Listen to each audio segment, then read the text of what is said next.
Sehingga di situ dalam LDII akan terbentuk paham takfiri sebab dalil-dalil yang diselewengkan ini tadi, tanpa ada acuan dasar dari syarah-syarah hadis atau penjelasan-penjelasan hadis dari ulama ini. Akibat dari hukum takfir yang dihasilkan dalam jamaah LDII ini, akhirnya turun hukum turunan yang lain yang lebih memperparah, sehingga tidak boleh bermakmum dengan orang selain jamaah LDII, tidak boleh menikah selain orang jamaah LDII. Kalau suaminya keluar dari LDII, maka bisa dipastikan istrinya harus cerai.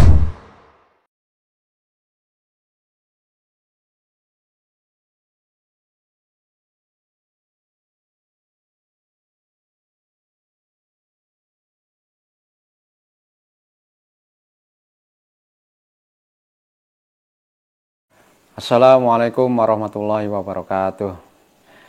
Bismillahirrahmanirrahim. Wala hawla wala quwata illa billah. Bismillahirrahmanirrahim. Alhamdulillahirabbil alamin. Wa bihi nasta'inuhu ala umuri dunya waddin. Allahumma sholli ala Muhammad wa ala ali Muhammad. Amma ba'd. Perkenalkan, nama saya Hamim Abdullah, lahir di Banyuwangi 11 Mei 1973. Usia kurang lebih 50 tahun. Untuk dakwaan saya pernah di LDII itu sebagai ketua pimpinan cabang Kecamatan Sempu.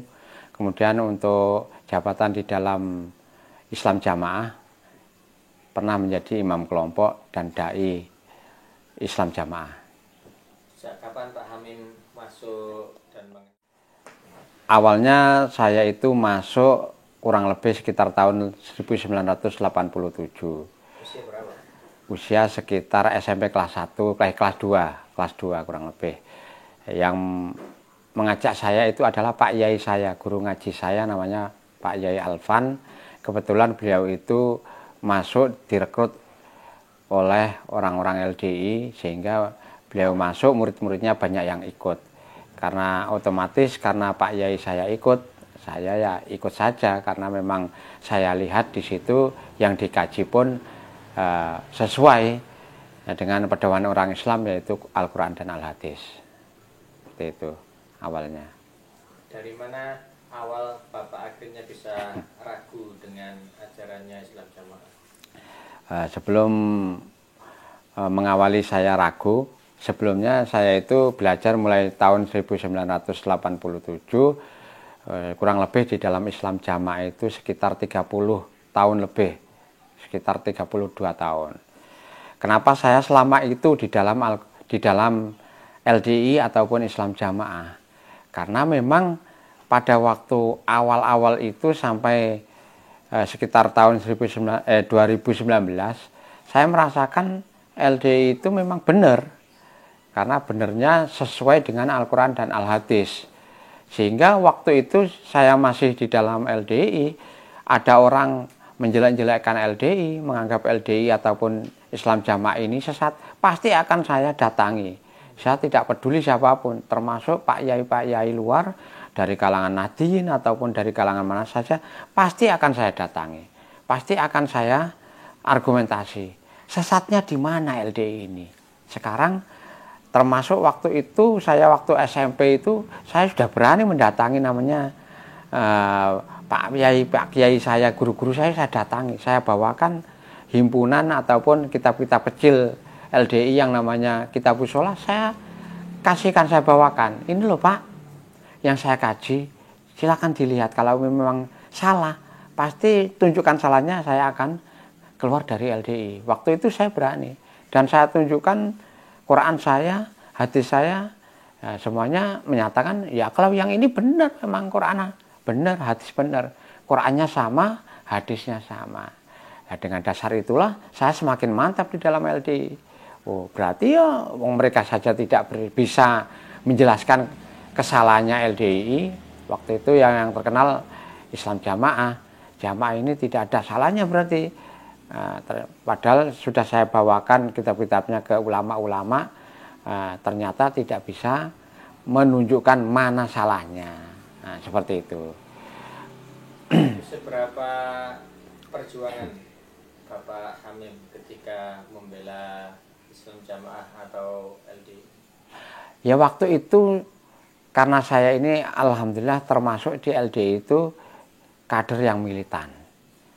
Dibuktikan dengan pertama setelah saya lulus dari STM, Sekolah Tinggi Menengah, itu saya ikut mondok di LDI, yaitu di Kediri, Burengan, Pondok Wali Barokah Burengan.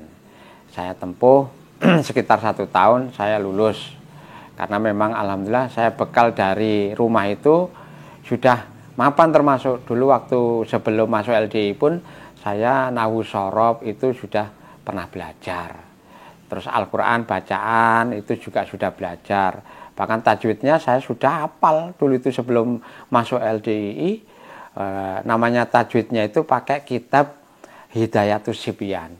Itu sahidnya ataupun dalilnya satu buku itu saya hafal dulu.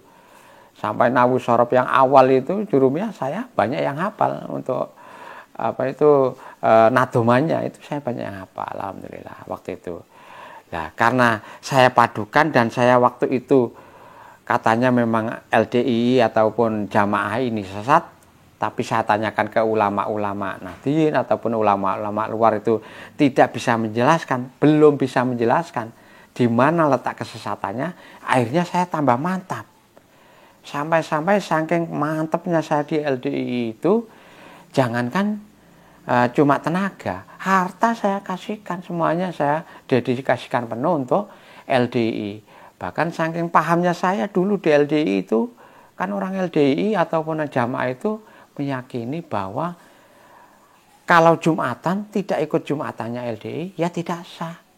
Pada waktu itu sampai saya pernah melaksanakan waktu STM sekitar tahun 90-an awal, itu LDI kan tidak punya masjid di Banyuwangi Kota, sedangkan saya sekolahnya di Banyuwangi Kota. Kebetulan sekolah saya itu dekat dengan stasiun dan saya itu naik kereta api terus. Nah, terus Jumatannya itu di daerah Kabat karena masjidnya LDI tidak punya di daerah Banyuwangi Kota. Suatu ketika saya itu pernah ketinggalan naik kereta. Akhirnya karena ini sudah waktunya Jumatan, kalau saya tidak Jumatan ya dosa, takut masuk neraka. Kalau saya Jumatan di luar LDI ya tidak diterima, tidak sah sama saja. Akhirnya bismillah waktu itu saya lari lewat rel, sepanjang rel kurang lebih 10 kilo, mulai dari stasiun Karangasem Banyuwangi Kota itu sampai ke stasiun Kabat. Itu pernah saya laksanakan. Karena saking kuatnya doktrin, kuatnya keyakinan bahwa hanya LDII, hanya jamaah ini yang benar, yang sah. Sampai seperti itu sudah pernah saya laksanakan. Itu yang pertama. Masih menjumpai setelah Jumatnya? Iya, masih menjumpai karena sudah saya ya lari, tapi lari ya sprint dengan cepat-cepat. Karena khawatir ketinggalan nanti, wah ini tidak menjumpai Jumat ya takut neraka kan, seperti itu. Itu yang pertama. Kedua, saking mantepnya saya di LDI dengan doktrin LDI, saya itu pernah tahun 2003 itu ikut saham Marioso namanya, saham penebusan rekening listrik yang dikelola oleh LDII. Itu kurang lebih 2003 itu saya mengelola sampai hampir 1 miliar. Itu saya setorkan ke ring 1 yang pertama ke Bapak Iwan Abdillah atau Paku Bumi namanya Pak Iwan.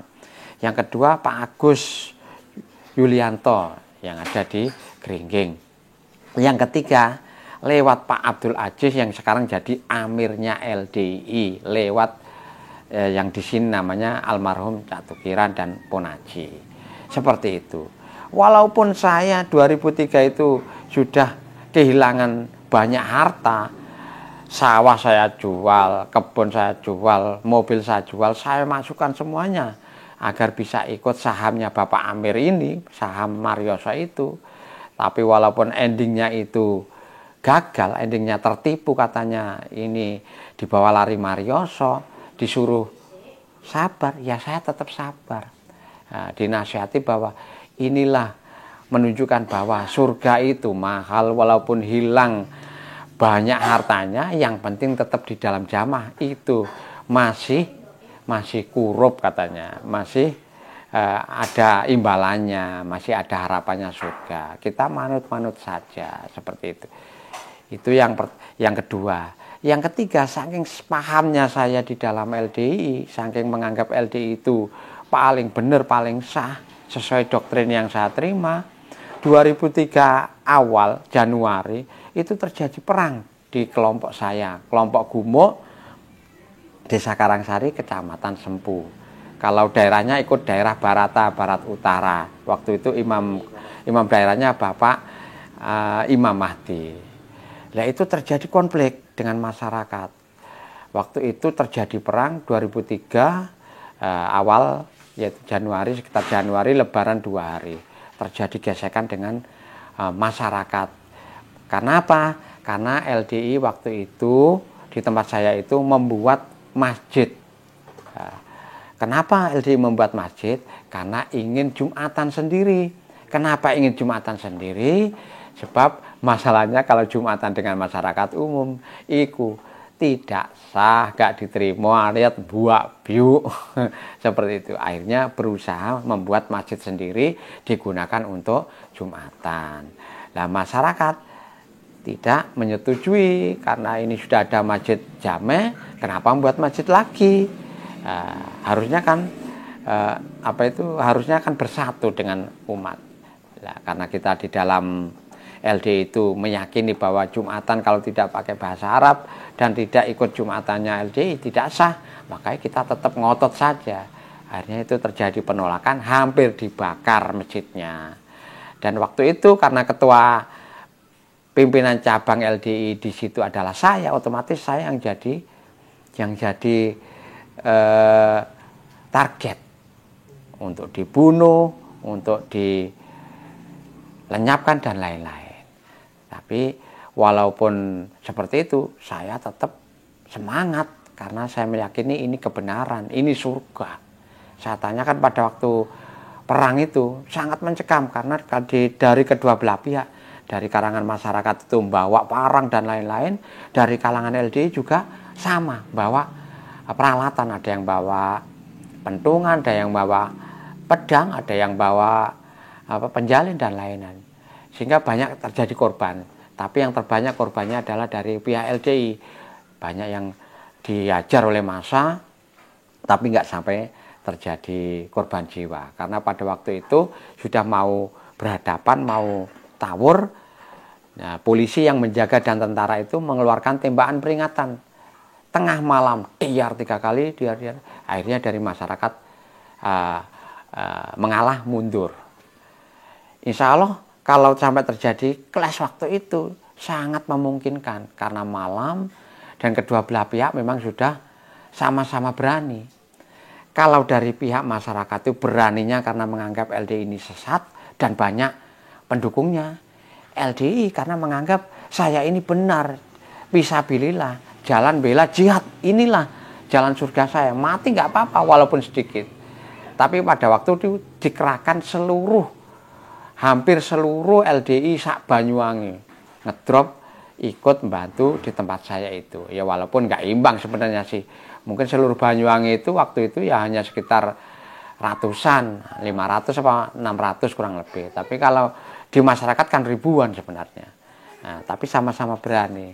Ya alhamdulillah dari pihak aparat membuat kebijakan khususnya TNI Polri sampai ada tembakan peringatan pada waktu jam 12 malam itu.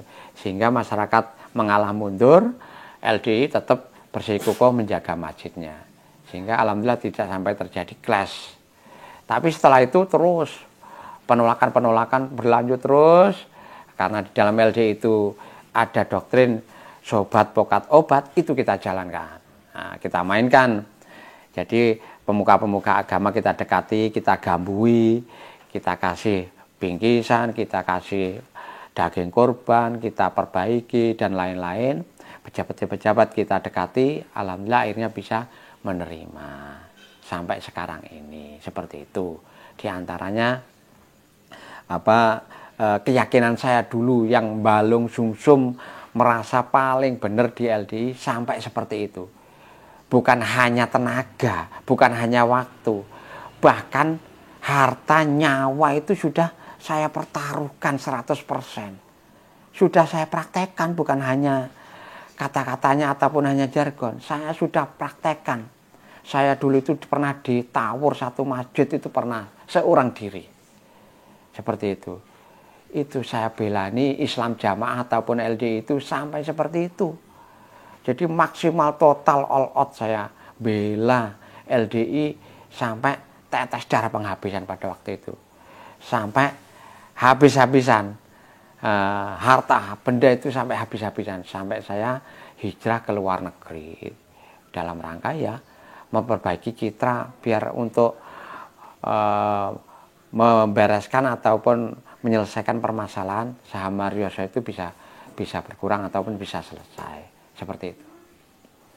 Boleh lanjut diceritakan ketika awal ragu dengan ajaran LDI yang sebelumnya sudah mantap sampai akhirnya memutuskan untuk keluar di Kota Banyuwangi. Ya, baik. Jadi seperti ini. Saya dulu itu karena alhamdulillah waktu itu memang saya doktrinnya itu benar-benar masuk karena dilewatkan dengan dalil. Dilewatkan dengan dalil. Jadi kita orang awam memang meyakini betul keyakinan tentang agama, tentang dalil.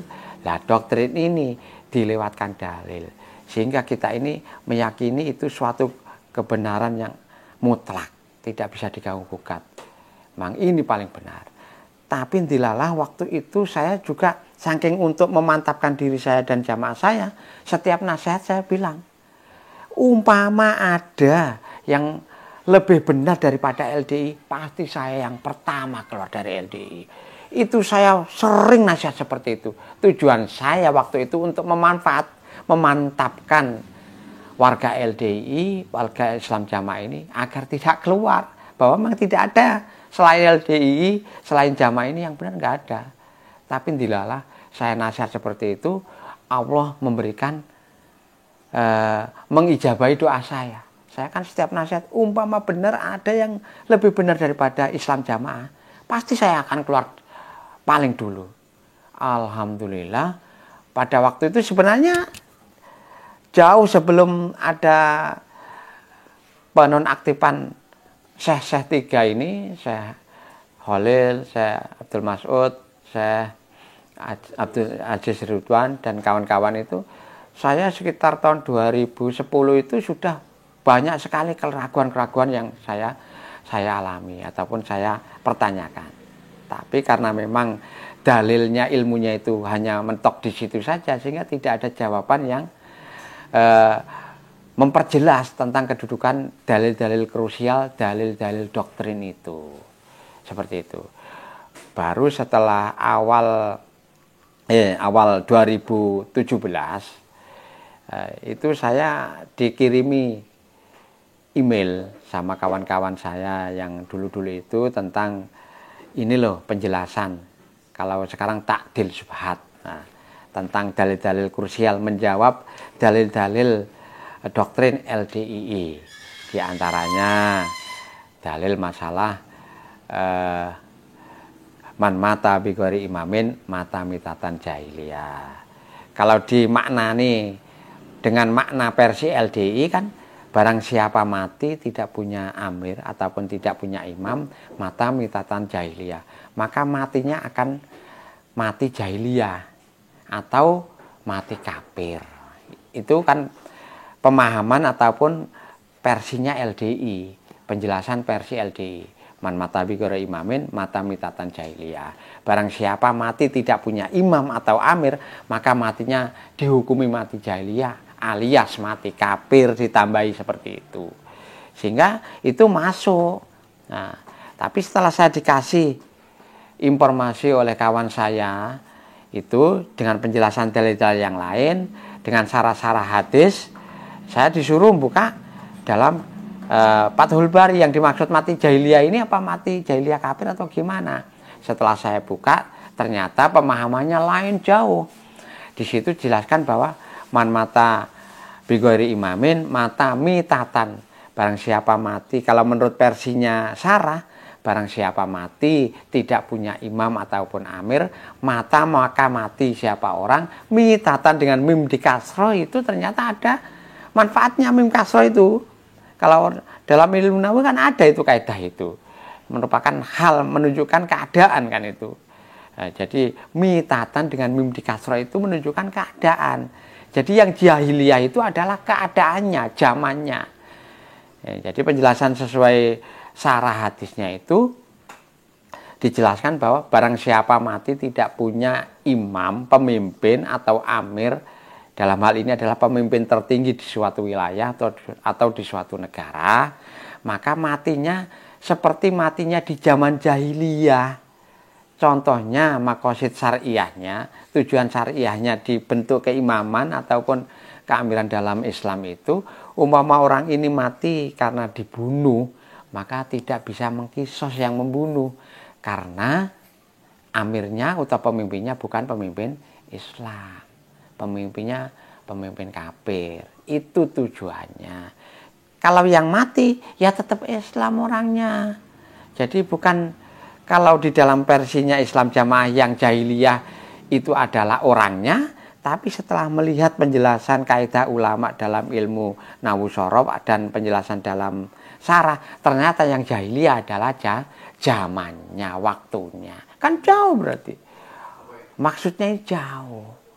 Sehingga di situ dalam LDI akan terbentuk paham takfiri sebab dalil-dalil yang diselewengkan ini tadi, tanpa ada acuan dasar dari sarah-sarah hadis atau penjelasan-penjelasan hadis dari ulama ini.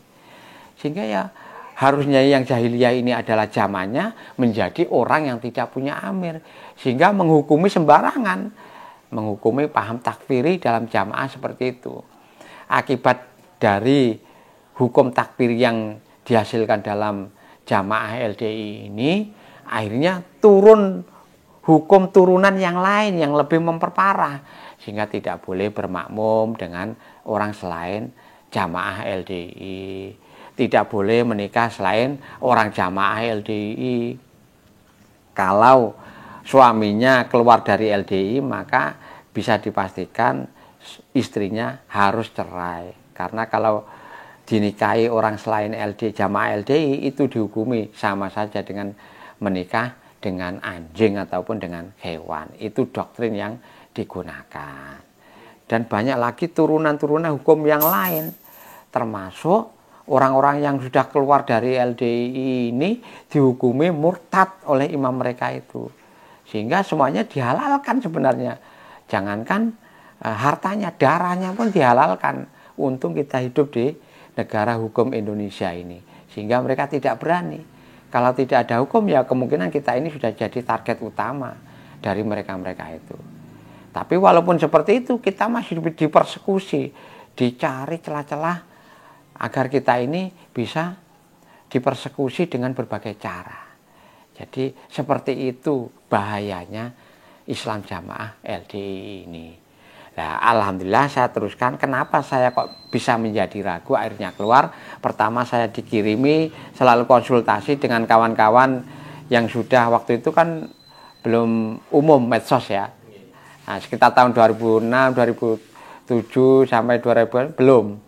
Jadi kita hanya lewat email ataupun Yahoo Messenger seperti itu. Tapi saya sudah sering diskusi. Akhirnya alhamdulillah banyak sekali referensi.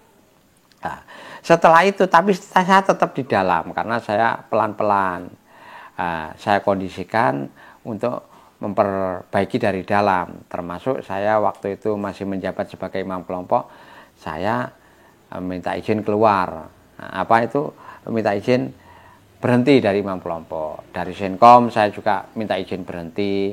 Terus dari yang lain-lain, tugas-tugas yang lain saya minta berhenti. Karena saya memang sudah saniati, wah ini harus berhenti pelan-pelan seperti itu. Baru sekitar tahun 2018 awal sampai akhir itu 3 syekh ini sudah mulai dinonaktifkan. Mulai dinonaktifkan baik itu langsung ataupun tidak. Dan saya yang paling terkejut lagi sekitar mungkin akhir 2018 awal 2019 itu 3 saya ini dihukumi sudah keluar dari jamaah. Bahkan kalau versinya yang di sini membacakan itu sudah dihukumi murtad, maka dilarang pada waktu pembacaan teks yang tiap bulan itu dibacakan, maka dilarang silaturahmi, dilarang tabayun, dilarang membantu dan lain-lain.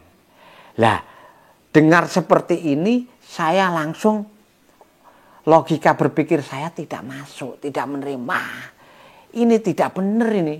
Otomatis ilham di dalam logika berpikir saya tidak masuk. Tidak mungkin ini. Di situ logika berpikir saya mosok 3 saya ini pertama sudah hatam, sudah hafal bahkan 30 juz Al-Quran. Dan ribuan hadis juga sudah banyak yang hafal. Ataupun kitab-kitab yang lain. Sudah disekolahkan, dipondokkan ke Mekah Madinah. Sudah tahu. Ini kok dihukumi murtad dari jamaah. Yang di situ yang memurtadkan adalah imam atau amir pusatnya Islam jamaah namanya Sultan Aulia Abdul Aziz. Yang kapasitasnya saya sangat tahu. Bagaimana kapasitasnya si Abdul Aziz, amir Islam jamaah ini. Kok bisa memurtadkan ulama yang hafal 30 juz Al-Quran. Padahal insya Allah saya sangat yakin si Abdul Aziz ini jangankan 2 juz, 1 juz pun belum tentu hafal. Jadi kapasitas keilmuannya saya sangat tahu. Bagaimana keilmuannya dia, baca Al-Qurannya seperti apa, mangkulannya ataupun mengkajikannya seperti apa. Istilahnya sudah sangat tidak layak. Seperti itu. Makanya logika berpikir saya tidak masuk. Akhirnya walaupun saya itu dilarang tabayun, apalagi dilarang tabayun. Wah, ini sudah sangat tidak masuk akal. Karena orang Islam itu harus tabayun, itu perintah Allah Rasul. Apalagi di situ ada tidak boleh ngimami, tidak boleh disilaturahmi dan lain-lain, membantu tidak boleh. Ini padahal itu semua perintah Allah. Tapi kok dilanggar oleh amirnya. Allah Rasul ini memerintahkan, kok amirnya malah melarang, malah mengharamkan. Ini kan tabrakan berarti. Wah, tidak masuk. Akhirnya saya dengan beberapa kawan waktu itu ya, termasuk dengan Bapak almarhum Muntasir, dengan Pak Haji Lukman, ya, dengan beberapa kawan dan saya, itu langsung kita nggak gubris omongannya si amir ini. Kita tabayun langsung naik mobil bareng-bareng masuk ke rumahnya Syekh Holil sana. Waktu itu ternyata sudah keluar dari pondok. Lah itu Syekh Holil waktu itu ketat, didampingi ketat atau dikawal ketat dengan Senkom dan lain-lain, masih dibuntuti terus. Sehingga kita mau ke rumahnya itu masih takut dicurigai dan lain-lain, sehingga kita masuk ke restoran di dekatnya itu lapangan sepak bola itu yang di Brawijaya itu. Jadi di sana kita tanyakan tentang dalil-dalil krusial, dalil la yahilu, dalil la islama dan dalil-dalil yang lain. Ternyata masya Allah di situ baru tambah bliak terbuka bahwa ternyata LDI ini menghalalkan segala cara. Jangankan kalau Allah Rasul, perintah Allah Rasul aja bisa dimanipulasi, apalagi perintah-perintah yang lain. Ternyata di situ banyak dalil-dalil yang dipotong-potong, dalil-dalil yang disembunyikan, sampai-sampai hadis palsu pun dipakai. Itu yang sangat mengecewakan saya. Dan di situ memang dijelaskan semuanya oleh Syekh Holil. Masya Allah, naudzubillah, kita selama ini saya sudah 30 tahun ternyata ditipu luar dalam seperti itu. Memang penipuannya sangat halus. Dan di situ penipuannya berkedua agama dengan memakai dalil yang dipelintir seperti itu. Jangankan sekelas orang-orang awam seperti saya di Banyuwangi ini loh, sekelas Ustadz Abdullah Humaidi itu saja bisa tertipu dengan hadis-hadis ataupun dalil-dalil yang dipelintir, apalagi saya. Halus mainnya. Makanya baru sekarang ini baru blak ngerti semuanya tentang penipuan bergedok agama ini. Makanya kalau LDI itu keluar, pasti yang diketengahkan, yang diandalkan, yang ditonjolkan adalah Quran hadisnya. Mana sesatnya kita ini di mana? Pedomannya Quran hadis. Apa ada berani orang mensesatkan Quran hadis? Pasti dia akan berani. Nah, setelah kita di dalam, setelah ketahuan seperti ini, oh ternyata yang sesat bukan Quran hadisnya, bukan. Enggak sama sekali. Tapi yang tersesat adalah pengertiannya, pemahamannya, dan penafsirannya. Karena di dalam LDI itu tidak mengenal tafsir Al-Quran, Ibnu Katsir, ataupun tafsir yang lain. Bahkan tafsir dari ulama-ulama itu untuk dibully, untuk mainan, untuk ejekan. Contoh, tafsir Al-Quran Jalalain dianggap jalan lain. Ataupun pikih dianggap pepek dan ringkih dan lain-lain. Seperti itu. Untuk ejekan di dalam jamaah LDI. Jadi orang kalau tidak jeli menganggap hanya sekilas saja, maka akan sulit menemukan letak kesalahannya LDI. Padahal di situ yang paling parah itu kesalahannya bukan hanya ranah muamalah, tapi akidah. Karena LDI ini yang fatal itu adalah kesalahan akidah. Dulu saya menganggap orang NU, orang Muhammadiyah, lain LDI itu kalau pakai ibadah, pakai usul dan lain-lain itu sudah kita risih, sudah dianggap itu neraka, itu salah dan lain-lain. Dianggap itu bid'ah. Ternyata masya Allah naudzubillah di LDI bukan hanya bid'ah, mbahnya bid'ah, bid'ahnya bid'ah akidah. Karena menganggap paham takfiri yang pertama, kedua menambah syariat Islam.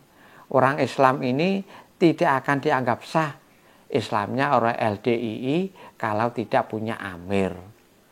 Jadi syarat sahnya orang Islam itu harus punya amir sebagaimana amirnya LDII. Seperti itu, Mas. Perjuangkan itu. Ya. Jadi gini, alhamdulillah kita bersyukur, sangat bersyukur sekali bisa keluar dari LDII. Intinya seperti itu. Karena kita keluarnya bukan karena kita sakit hati ataupun tidak punya dapuan. Bahkan kita di LDII itu banyak kehabisan tenaga karena banyak dapuan. Itu pertama. Yang kedua, kita keluar dari LDII ini karena didasari oleh ilmu. Kita mengerti kesalahan fatal, kesalahan akidah, musibah akidah LDII itu karena kita memang salah di dalam LDII. Makanya kita keluar. Tapi walaupun setelah kita keluar ini, kita sebenarnya sudah memprediksi apa yang akan kita tanggung. Walaupun resikonya seperti apapun, kita akan tetap tanggung. Dan kenyataan, jadi aslinya jamaah ini memang sangat kejam dengan orang-orang Islam, khususnya dengan mantan. Kenapa seperti itu? Karena mantan memang mengetahui seluk-beluk dapurnya, kejelekannya, kesesatannya LDII. Dan mantan tidak akan mungkin bisa digambui ataupun ditipu lagi karena sudah tahu dapurnya, dalamannya. Seperti itu.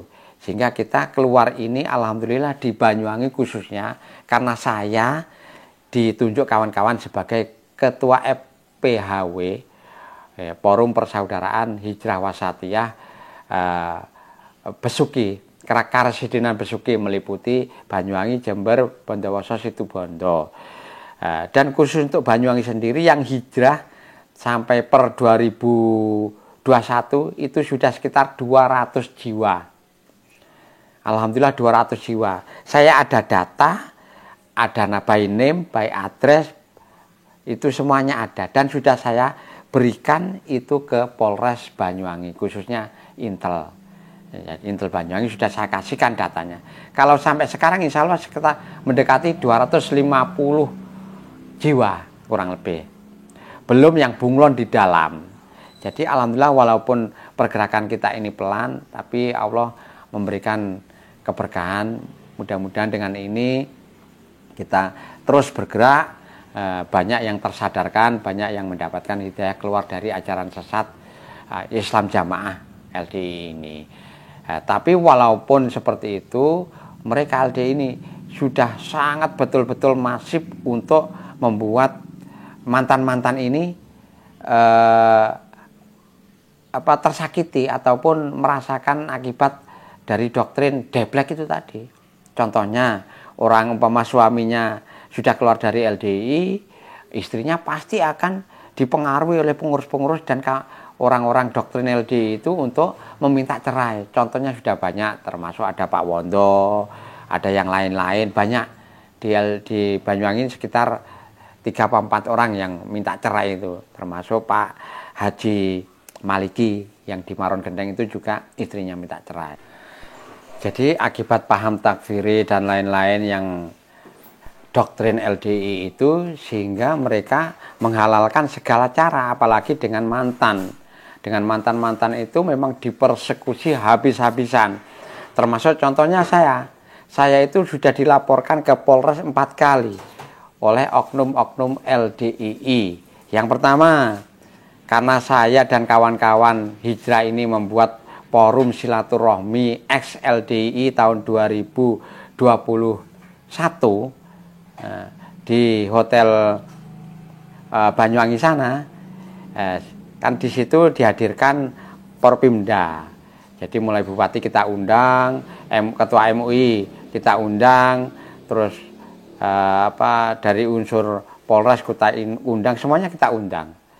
Dan alhamdulillah banyak yang datang, kecuali bupati karena beliau tidak bisa hadir. Ketua MUI Bapak Muhammad Yamin waktu itu juga sudah bisa hadir, dari Kemenak hadir, dari pihak aparat juga hadir, semuanya hadir. Dan dari mantan ya lumayan banyak waktu itu, walaupun ada juga yang berhalangan, tapi banyak.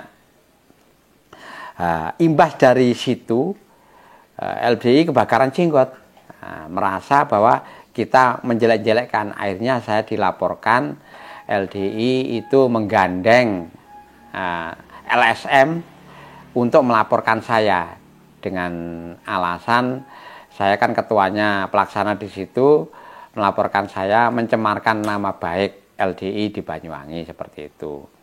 Padahal pada waktu itu acaranya saya hanya membacakan tausiah MUI Pusat tentang LDI seperti itu. Akhirnya bergulir laporan, setelah diproses alhamdulillah tidak cukup bukti, akhirnya kandas.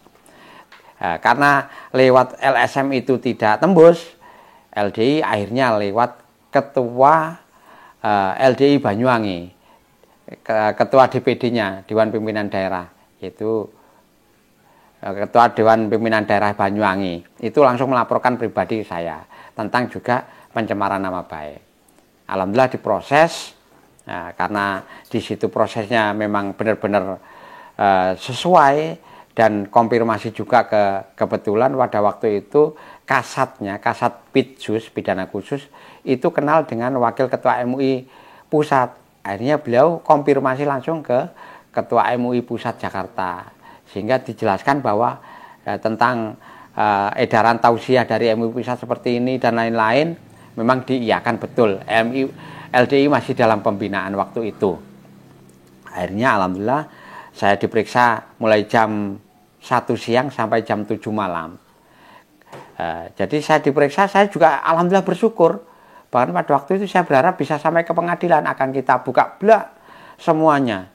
Ajaran LDI dan lain-lainnya, keterkaitan LDI dan Islam Jamaah, sebagaimana Islam Jamaah yang sudah dilarang oleh Jaksa Agung tahun 1971, itu memang persis, memang itu dilindungi oleh LDI seperti itu. Makanya saya berani waktu itu, saya memang berharap bisa sampai ke pengadilan, tapi alhamdulillah waktu itu tidak sampai ke pengadilan, sehingga hanya sampai di Polres saja, tidak bisa ditindaklanjuti karena memang fakta-fakta, bukti-bukti saya bawa semua ajaran-ajarannya, semua foto-foto, videonya, terus semua kitab-kitabnya saya bawa semua, beserta penjelasan-penjelasan doktrin-doktrinnya dalam makalah Cai dan lain-lain, semuanya saya bawa.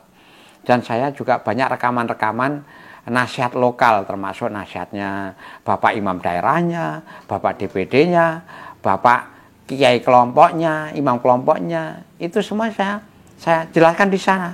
Bahkan di Polres saya jelaskan waktu itu bahwa LDI ini sebenarnya sangat bahaya. Doktrinnya sama persis seperti doktrin yang dipakai dalil-dalil dalam teroris. Karena saya dulu pernah mengikuti di televisi itu persidangannya Amroji. Jadi dalil yang dipakai itu persis yang dipakai di dalam LDI. Penjelasannya maupun penggiringan dan pemelintirannya sama persis yang dipakai la islama illa bil jamaah dan lain-lainnya, la yahilu dan lain-lainnya. Terus man mata bigori imamin mata mitatan jahiliyah dan lain sama persis, sudah doktrinnya sama persis di situ. Saya jelaskan. Bahkan saya jelaskan di kepolisian itu bahwa pahamnya jamaah LDI ini lebih bahaya daripada FPI, lebih bahaya daripada HTI. Kenapa? Kalau HTI itu pengen masih perencana membuat khilafah. Kalau LDI sudah jadi, sudah melaksanakan, sudah membuat negara dalam negara. Contohnya, saya tidak ngecap, saya tidak nuduh. Ada bukti yang bisa saya pertanggungjawabkan. Pertama, dari susunan kepemerintahan, LDI ataupun Islam Jamaah dalam hal ini keluarnya ditutupi dengan baju organisasi LDI ini sudah berjalan. Pertama, kepala negaranya namanya Amir Pusat, yaitu Abdul Aziz Sultan Aulia. Di bawahnya ada kementerian-kementerian yang di situ namanya adalah Wakil 4. Dulu ada 10 orang. Nah, menteri bagian ini itu ada sendiri, tersusun rapi. Terus kemudian ada setingkat gubernur ataupun bupati, namanya adalah imam daerah. Nah, seperti itu. Terus di bawahnya lagi setingkat kecamatan ataupun setingkat kelurahan, namanya imam kelompok. Nah, ya. Ada imam desa, namanya imam desa. Yang paling bawah adalah namanya imam kelompok. Itu pun masih ada namanya imam subkelompok. Jadi sudah persis sama seperti suatu negara di dalam negara. Adapun di situ juga menerapkan iuran yang diwajibkan, dipoles dengan nama infak persenan. Itu tidak gamen-gamen, tidak main-main. Rata-rata hampir semuanya 10%. Karena rata-rata punya rumah itu rata-rata sudah 10% wajib itu. Ngalahkan zakat. Ya, dalam suatu negara berarti ngalah-ngalahi pajak. Pajak itu dibayar tahunan. Hanya sekitar 2,5% sampai 5%. Nah, zakat itu hanya bagi yang nisab. Per tahun 2,5%. Lah pajak dalam LDI namanya infak persenan atau isrun, itu bayarnya tidak tahunan tapi bulanan, sekitar 10% rata-rata dari penghasilan. Berarti setahun 120%. Masya Allah, naudzubillah. Ini dari segi ketatanegaraan ini juga salah, penggalangan dana ilegal ini juga menyalahi aturan. Dari segi agama, membuat isrun atau persepuluhan ini sama dengan Nasrani, itu larangannya Allah Rasul. Orang Islam itu tidak boleh diambil 10%, itu haram. Nah, tapi karena ijtihad Amir, ini dijalankan saja. Berarti Amirnya ini menduduki posisi ngalang-ngalai Allah Rasul. Ini loh kesalahan fatal di dalamnya itu. Makanya saya jelaskan waktu itu ini. Jadi LDI itu punya negara di dalam negara. LDI ini ada yang mengendalikan, yaitu amirnya ini namanya Sultan Aulia Abdul Aziz ini. Dan seperti itu saya jelaskan semuanya, saya beberkan. Alhamdulillah bisa dipahami. Akhirnya tidak bisa lanjut. Terus ada 2 lagi yang melaporkan saya juga atas nama pribadi oknum warga LDI, tapi memang ya intinya dibiayai oleh LDI seperti itu. Karena saya punya data, punya informasi yang akurat seperti itu. Akhirnya tapi alhamdulillah Allah memberikan paring sehingga semua laporan-laporan itu tidak sampai lanjut, karena memang pertama buktinya juga tidak kuat dan semuanya juga tidak kuat. Sampai sekarang loh SP3 pun tidak berani mengasihkan saya, karena khawatir kalau SP3 itu ada, nanti saya juga akan menuntut balik. Seperti itu. Itu yang pertama. Dari segi hukum sudah sangat, kita ini dicari celah-celahnya terus. Dari segi yang lain, saya punya kaplingan 2 di Kertosari Banyuwangi Kota itu. Sampai sekarang pun tidak diberikan 2 kapling. Saya membeli mulai 2007. Sampai sekarang tidak diberikan. Karena mereka menganggap harta selain orang jamaah LDI itu dianggap halal. Kalau memang bisa mereka kuasai, asalkan tidak ketahuan ataupun tidak membahayakan mereka, pasti akan dikuasai. Seperti itu memang doktrinnya. Karena mereka menganggap kita ini kafir, jangankan hartanya, darahnya pun halal kalau tidak ada hukum. Itu seperti itu. Bahkan sampai mereka itu membuat suatu perjanjian-perjanjian yang seakan-akan itu legal, tapi padahal itu merupakan suatu penipuan.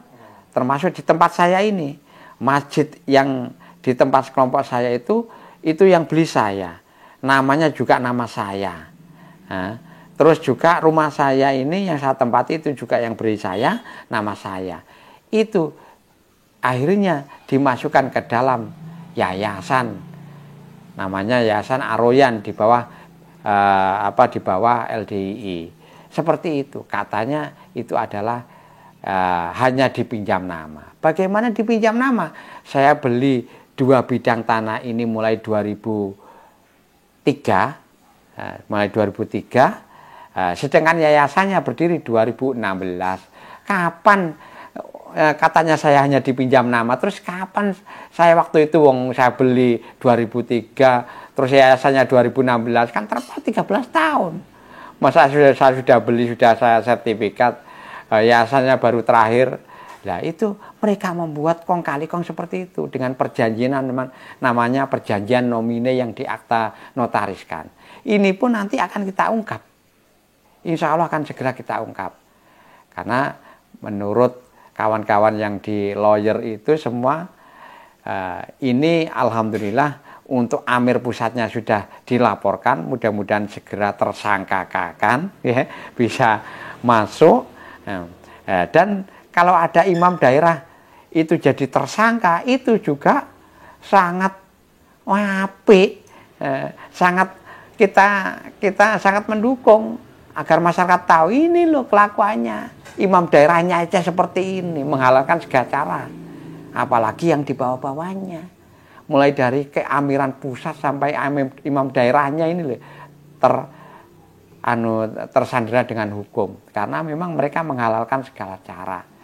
Jadi sesuatu yang tidak mereka punya hak itu akan dihaki dengan berbagai macam cara. Termasuk dengan perjanjian-perjanjian nomine seperti itu. Padahal perjanjian nomine itu banyak sekali celahnya, celah kelemahannya. Nah, jadi diantaranya sampai seperti itu. Sampai sekarang pun mereka tidak akan berhenti. Tapi kita yakin intang surullah yang surkum wa yusabit akdamakum. Jadi walaupun itu dalilnya kita familiar di masa di dalam LDI, tapi dalil itu ya tetap untuk seluruh umat, bukan hanya untuk LDI saja. Jadi Allah pasti akan menolong orang yang benar. Walaupun seperti apa, walaupun kita alhamdulillah pertolongan Allah sudah 4 kali dilaporkan, Allah memberikan keselamatan, keberkahan. Tinggal tunggu mainnya. Insya Allah imam daerah dan jajaran-jajaran yang lain itu akan merasakan akibatnya dari kelakuan-kelakuan menghalalkan segala cara. Apalagi banyak yang di situ ASN. Kalau ASN itu sudah terindikasi ikut aliran sesat, insya Allah mudah-mudahan bisa nanti mempengaruhi tentang kepegawaiannya itu. Bisa keluar dari ASN-nya. Itu sangat fatal nanti. Tunggu saja nanti insya Allah akan ada laporan-laporan balik yang memang sesuatu kejahatan itu harus kita ungkap. Karena itu memang perintah undang-undang, perintah agama juga seperti itu. Untuk amal ma'ruf nahi mungkar, perintah undang-undang seperti itu. Bagi warga negara yang mengetahui tindak kejahatan itu harus melaporkan. Tindak pidana maupun kejahatan itu harus melaporkan. Itu memang perintah dari undang-undang. Jadi seperti itu diantaranya. Coba lanjut ke kisah yang Mui. Alhamdulillah kita ini memang jajaran dari kawan-kawan yang ada di Banyuwangi khususnya itu kita ingin memperingatkan ataupun amal ma'ruf nahi mungkar bukan hanya dari satu bidang saja. Kita juga mendatangi, dalam hal ini adalah MUI Kabupaten, kita jelaskan, kita minta audiensi dan lain-lain tentang, kita klarifikasi, kita kasihkan bukti-bukti tentang kesesatan Islam Jamaah, dalam hal ini adalah LDI. Kita kasihkan bukti-bukti. Pada waktu itu kita minta audiensi, sangat sulit. Kita bersurat, tidak ditanggapi dan lain-lain. Akhirnya kita tembuskan ke MUI Pusat. Alhamdulillah dengan adanya tembusan itu, akhirnya MUI Banyuwangi, Kabupaten Banyuwangi merespon, kita dikasih waktu untuk audiensi. Sehingga kita bisa memberikan seperti itu. Dan selain itu kita juga banyak sekali macam-macam kita fasilitasi, kita dirangkul oleh kawan-kawan dari Nahdliyin. Kita diajak untuk bergabung, termasuk alhamdulillah saya juga diikutkan dalam forum-forum pengajian, termasuk Batsul Masail, pengajian Batsul Masail yang ada di Kecamatan Sempu.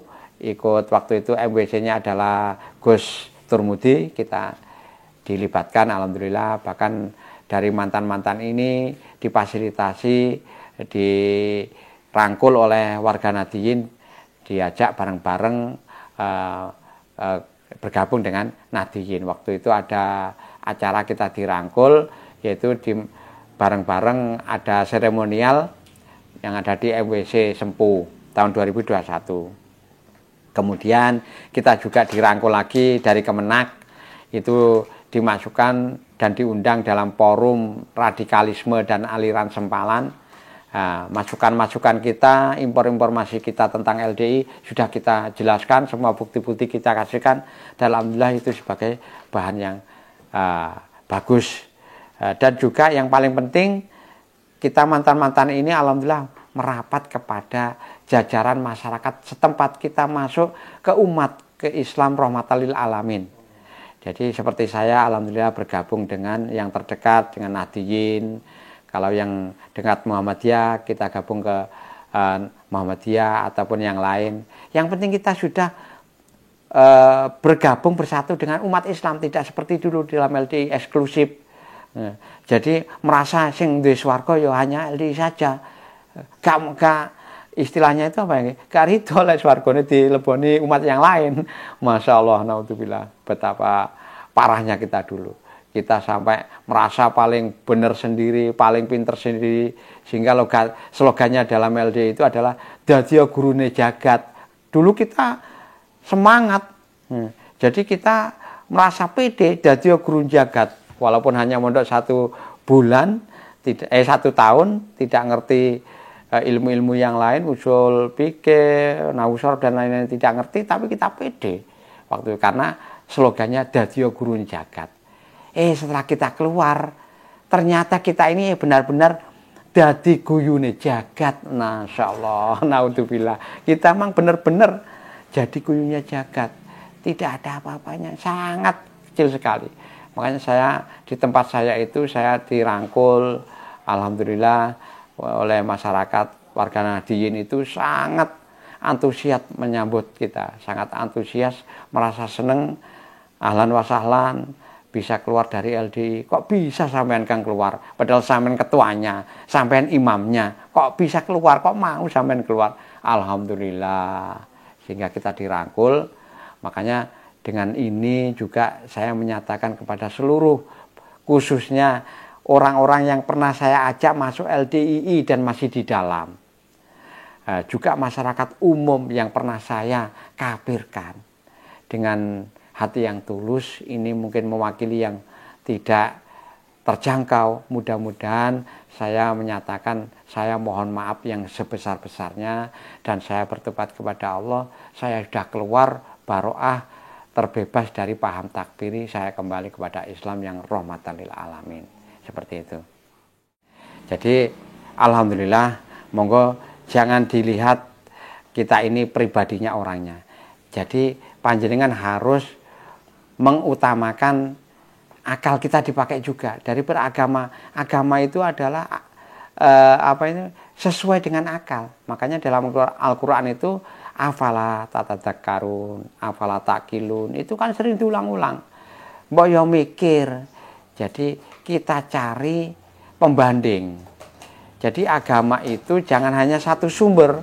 Kalau satu sumber saja, ya lek bener lek gak ya kecemplung rokok tenan, ya, seperti itu. Makanya dulu itu kita di dalam jamaah itu memang harus mangkul. Ternyata setelah kita keluar, oh iya bener. Biar harus mangkul, harus satu saluran, satu guru, sehingga tidak bisa menoleh kiri kanan. Kita dikasih kacamata kuda. Tujuannya biar tidak bisa mencari ilmu dari yang lain, tidak punya pembanding. Sehingga kita ya tetap merasa itu aja yang paling benar. Padahal ilmu Allah ini sangat luas sekali. Jadi monggo cari referensi, jangan hanya satu tempat. Saya sudah cukup 30 tahun lebih terkungkung dalam Islam Jamaah LDII. Ditipu habis-habisan berkedok agama, naudzubillahi min dzalik. Rusak semuanya. Hartanya rusak, pemahamannya rusak, akidahnya rusak. Sekarang malah hubungan kekeluargaan rusak. Saya punya kakak kandung itu, saya sopo itu nggak mau. Bahkan lebaran itu saya ke rumahnya tidak ditemui. Sudah putus, hubungannya diputus. Seperti itu. Jadi naudzubillahi min dzalik. Makanya untuk pengurus-pengurus LDI khususnya yang ahli doktrin, ya mohon maaf, saya ini insya Allah dalil-dalil pendoktrinan itu udah hafal semua. Kalau panjenengan yang pengurus-pengurus baru ataupun yang lama itu, kalau memang Anda merasa benar, monggo kita sharing, monggo kita diskusi. Kalau diniati untuk mencari kebenaran, bukan untuk pembenaran. Kalau memang panjenengan memang merasa paling benar, sudah merasa ini paling benar, kenapa takut? Ya pasti kita mau diskusi. Ilmu panjenengan katanya sudah paling benar, sudah paling sesuai. Ya itu digunakan, kita gunakan, monggo. Kenapa kok keluar? Itu tanyakan kenapa keluar. Jangan kok itu sudah jadi wadalnya jamaah. Itu kan hanya pendoktrin saja. Masa agama kok pakai wadal-wadal kayak agama dukun. Jadi kalau agama sudah menyangkut wadal dan lain-lain, berarti itu dukun itu. Agamanya wadal itu adalah tumbal. Jadi seperti itu kan, doktrinnya kan seperti itu. Yang keluar itu sebagai tumbalnya jamaah, wadalnya jamaah. Nah, itu kan sama aja dengan dukun itu. Jadi seperti itu. Monggo tabayun. Tabayun adalah perintahnya agama, perintahnya Allah Rasul, itu dipakai. Kalau memang mantan ini memang salah, panjenengan tabayun. Ya syukur-syukur jangan nasihati. Kalau memang sesuai dengan sampean benar, ya kita ikut lagi kalau memang benar. Memang bisa menunjukkan kebenaran dalilnya. Kan seperti itu. Jadi jangan malu untuk bertanya. Nanti sesat di jalan. Syukur-syukur kita masih ada nyawa di kandung badan. Jangan sampai kecelakaan musibah akidah ini sangat fatal sekali hebatnya. Inginnya surga, tapi ternyata hanya angan-angan saja. Bukan surganya Allah yang didapat, tapi cuma surganya Amir. Coba dipakai logikanya. Sekelas Amirnya ini nanti akan menjadi saksi. Iya kalau Amirnya masuk surga. Kalau Amirnya masuk neraka, terus siapa yang akan jadi saksi? Wong Amir ini nggak maksum. Belum tentu juga masuk surga, masih cari. Kok berani menyaksikan jamaahnya? Berani. Nah ini tidak masuk akal dan tidak ada dalil yang menjelaskan seperti ini. Monggo dipikir dengan benar-benar. Itu. Jadi mudah-mudahan dengan sedikit penjelasan ini bisa mencerahkan. Kalau memang nanti panjenengan masih ada yang perlu ditanyakan, monggo kita terbuka diskusi. Ada juga yang di situ secara diam-diam menelpon saya, itu juga ada. Bahkan alhamdulillah keanggotaan MUI dari unsur LDI Banyuwangi ini kan ada 2 dulu. Nah itu yang memberikan informasi ini sudah dikeluarkan dari LDI Banyuwangi itu adalah Bunglon. Yang memberi informasi Bunglon. Wes Kang, niki pun dipecat iki. Bahasanya seperti itu. Dari keanggotaan MUI, orang yang dari LDI ini sudah dikeluarkan semua. Loh karo, yang di dalam. Jadi seperti itu. Dan ternyata setelah saya konfirmasi ke anggota MUI bagian fatwa, oh ternyata sudah dikeluarkan. Alhamdulillah. Berarti perjuangan kita sudah mulai ada hasilnya sedikit-sedikit. Mudah-mudahan dengan ini bisa mencerahkan, bisa memberikan pemahaman, bisa memberikan pencerahan sehingga mereka bisa mendapatkan hidayah dari Allah, bisa keluar dari Islam Jamaah LDI, bisa masuk Islam yang rahmatan lil alamin, gabung dengan umat Islam yang lain. Demikian. Sekian ya dari saya. Mohon maaf kalau ada kekurangan. Akhir salam. Wabillahi taufiq wal hidayah. Wassalamualaikum warahmatullahi wabarakatuh.